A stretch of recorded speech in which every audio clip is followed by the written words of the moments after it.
بسم الله الرحمن الرحيم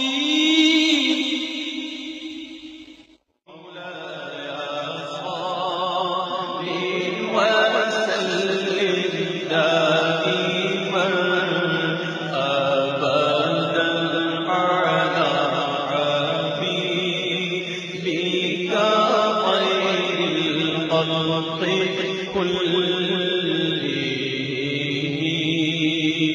نا، کیونکہ مصدر میں عموماً نہ نون الف زبر نہ آخر میں آتا ہے. مارنا، کھانا، پینا، سونا، جاگنا. تو اب یہاں پہ یہ مار، پہلے تو کیا ترجمہ کر رہے تھے، مارتا ہے یا مارے گا تو ایک مرد، اور اب ہم کریں گے اس کا ترجمہ کہ تیرا مارنا. تو یہاں پر یہ ان داخل ہوا تجتہدو پہ، تو یہ کیا بن گیا؟ تجتہدو کیا بن گیا؟ تجتہدا. اور مانوی طور پہ اس نے تبدیلی کیا کی، اس ان نے اس کو حالت نسبی کے اندر یوں کہتے ہیں کہ مطلب اس کو نسب دے دیا، اور مانوی طور پہ تبدیلی یہ کی کہ اس کو مصدر کی تعویل میں کر دیا. تو اس پورے کو جب اس نے مصدر کی تعویل میں کر دیا تو اب اس کا معنی یہ ہوگا کہ تیرا محنت کرنا. اور تجتہدو کیا تھا؟ پورا کا پورا جملہ تھا، کیونکہ اس میں فعل بھی موجود تھا اور فاعل بھی موجود تھا. اور جب اس جملے پر ان داخل ہوا تو اس نے ان مصدر کی تعویل میں کر دیا. تو یہ مصدر کی تعویل میں ہونے کے بعد یہ پورا کا پورا، یہ جو آپ کو یہ نظر آ رہا ہے، یہ مصدر کی تعویل میں ہونے کے بعد یہ بن گیا اس ظننتو فعل کا مفعول. اور اگر کوئی بھی جملہ مصدر کی تعویل میں ہونے کے بعد اگر کیا بنتا ہے؟ مفعول بنتا ہے، تو ہم کہہ دیں گے کہ یہ مفعول بھی غیر صریح ہے. پہلی صورت کیا ہے کہ جملہ مفرد کی تعویل میں ہو کر مفعول بنے گا تو، اور دوسری صورت کیا ہے کہ اگر جملہ مصدر کی تعویل میں ہو کر مفعول بنے گا تو ہم کہہ دیں گے کہ یہ مفعول غیر صریح ہے. آگے چلتے ہیں، اس کو اور سمجھاتا ہوں. مفعول غیر صریح کی، مفعول غیر صریح کی ایک اور قسم بھی ہے، اس کو میں مٹا دیتا ہوں آپ کی آسانی کے لیے.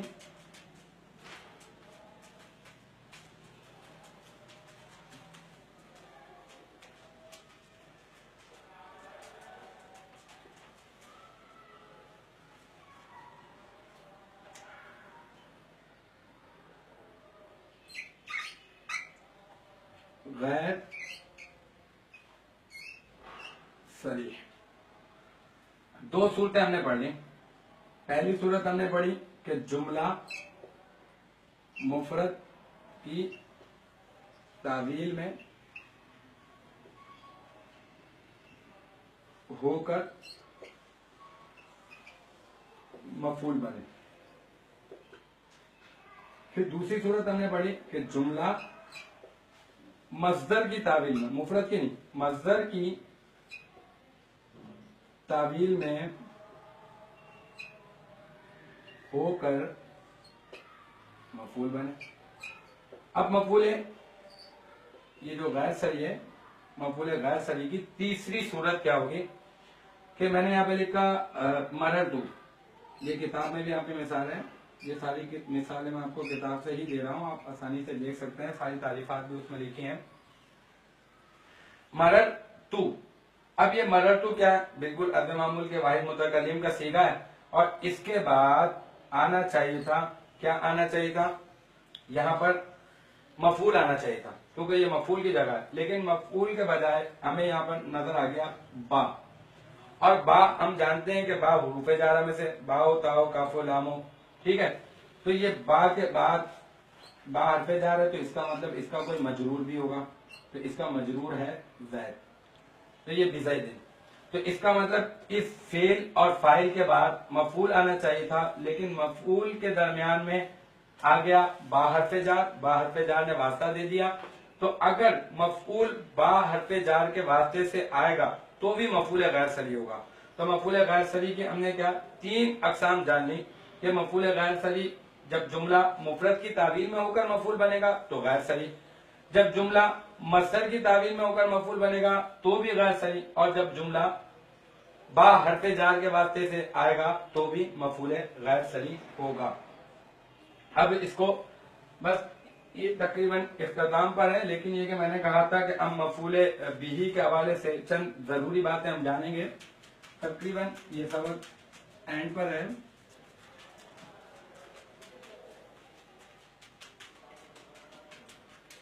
اب مفعول بہ کے حوالے سے ہم تین اہم باتیں جانیں گے۔ پہلی بات یہ کہ مفعول صریح اور غیر صریح ایک عبارت میں ایک ساتھ آ سکتے ہیں۔ اس کی میں مثال دوں گا آپ کو ابھی۔ دوسری خاص بات ہم یہ جانیں گے کہ ایک فعل کے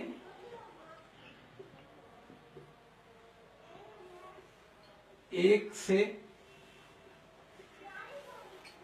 زائد مفعول ہو سکتے ہیں۔ تیسری جو ہے وہ یہ ہے کہ مفعول بہ فعل اور فاعل سے پہلے آ سکتا ہے۔ تینوں کی مثالیں دوں گا تو انشاءاللہ آپ پر اور بالکل واضح ہو جائے گا۔ پہلی مفعول بہ کے حوالے سے پہلی ضروری بات یہ کہ ہم نے جان لیا کہ مفعول صریح ہوتا ہے اور مفعول غیر صریح ہوتا ہے۔ مفعول غیر صریح کی ہم نے تین اقسام جان لی، ابھی وہ دوبارہ اس کو کلام نہیں کرتے، لیکن یہاں پر صرف ایک مثال دے دوں کہ مفعول صریح اور مفعول غیر صریح کیا ایک عبارت میں ایک ساتھ آ سکتے ہیں یا پھر نہیں آ سکتے؟ تو ہمارا جواب ہوگا بالکل آ سکتے ہیں۔ الا اہلیہا۔ اب دیکھیں عد الاماناتی، یہ اماناتی یہ عدو فعل کے لیے کیا بن رہا ہے؟ مفعول بن رہا ہے، اور الا حرف جار آ گیا، اور الا حرف جار کے بعد یہ اہلیہا یہ بھی مفعول بن رہا ہے، تو یہ اس کا مطلب یہ مفعول غیر صریح ہے کیونکہ با حرف جار کے واسطے سے آیا، اور یہ مفعول صریح ہے جو بغیر کسی واسطے کا ہے۔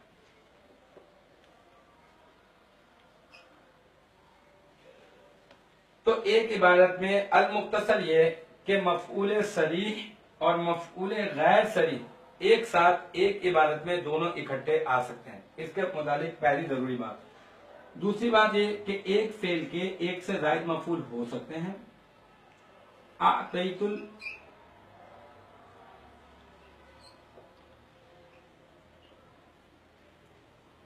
الفقیر درہما۔ آتیتو یہ آتیتو واحد متکلم کا صیغہ ہے، اور پھر آتیتو کا بعد یہ جو را کے اوپر زبر ہے یہ اس وجہ سے آ رہی ہے کہ یہ کیا ہے؟ یہ مفعول بن رہا ہے۔ تو آتیتو میں نے عطا کیا، کسے عطا کیا؟ میں نے فقیر کو عطا کیا، تو آتیتو الفقیرہ، لیکن عطا کیا کیا؟ درہمن، درہم عطا کیا۔ تو اس کا مطلب یہ کہ ایک فعل کے ایک سے زائد یہ مفعول ہے، پہلا مفعول ہے اور یہ درہمن دوسرا مفعول ہے۔ تو یہ بات بھی ثابت ہو گئی کہ ایک فعل کے ایک سے زائد مفعول ہو سکتے ہیں۔ کیا فعل اور فاعل سے پہلے مفعول بھی آ سکتا ہے یا نہیں آ سکتا؟ اس کی تو بہت آسان سی مثال ہے، قرآن پاک میں بھی ہے، اور آپ لوگ روزانہ نماز میں جو سورہ فاتحہ پڑھتے ہیں اسی میں یہ دیکھیں، یہ نعبدو کیا ہے؟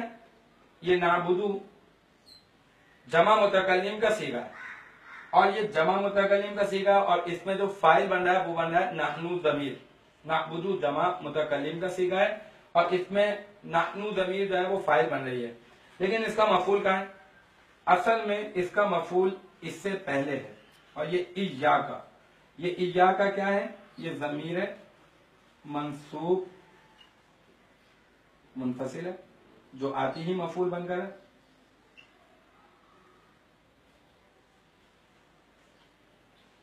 تو یہاں پہ ہمیں یہ معلوم چل گیا کہ مفعول بہ، یہ جو مفعول بہ ہے یہ فعل اور فاعل سے پہلے آ سکتا ہے۔ تو ہم نے اس کے بارے میں 3 باتیں جانی کہ مفعول یہ عبد الاماناتی الی اہلیہ کے مفعول صریح اور غیر صریح ایک عبارت میں ایک ساتھ آ سکتے ہیں۔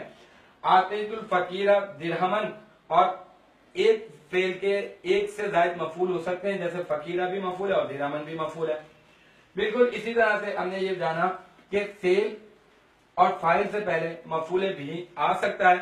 آج کا سبق اپنے اختتام کو پہنچا، لیکن یہ کہ اس سے پہلے حسب معمول میں تھوڑا سا آپ کے سامنے پورے کے پورے سبق کا خلاصہ بیان کر دوں۔ آج ہم نے پڑھا سبق نمبر 30 مفعول بھی کا بیان، مفعول بھی کی تعریف جانی، اور مفعول بھی وہ اسم ہے جس کا مدلول پر فاعل کا فعل واقع ہو، اور پھر مفعول بھی کی اقسام کے بارے میں جانا کہ مفعول بھی کی 2 اقسام ہیں، ایک مفعول صریح اور ایک مفعول غیر صریح۔ مفعول صریح کی 2 صورتیں، اگر اس میں ظاہر مفعول بن رہا ہوگا تو مفعول صریح، اور اگر کوئی ضمیر مفعول بن رہی ہوگی تو مفعول صریح، اور جبکہ اگر مفعول غیر صریح کی 3 صورتیں ہیں۔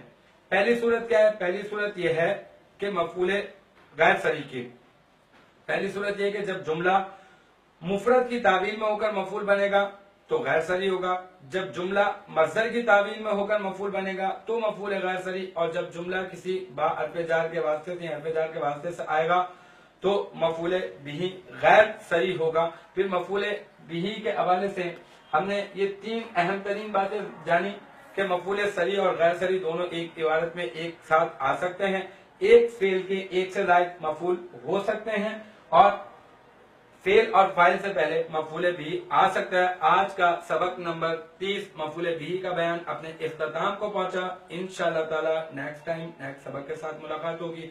آپ اپنا بہت خیال رکھیے گا۔ آخر دعوانا ان الحمدللہ رب العالمین۔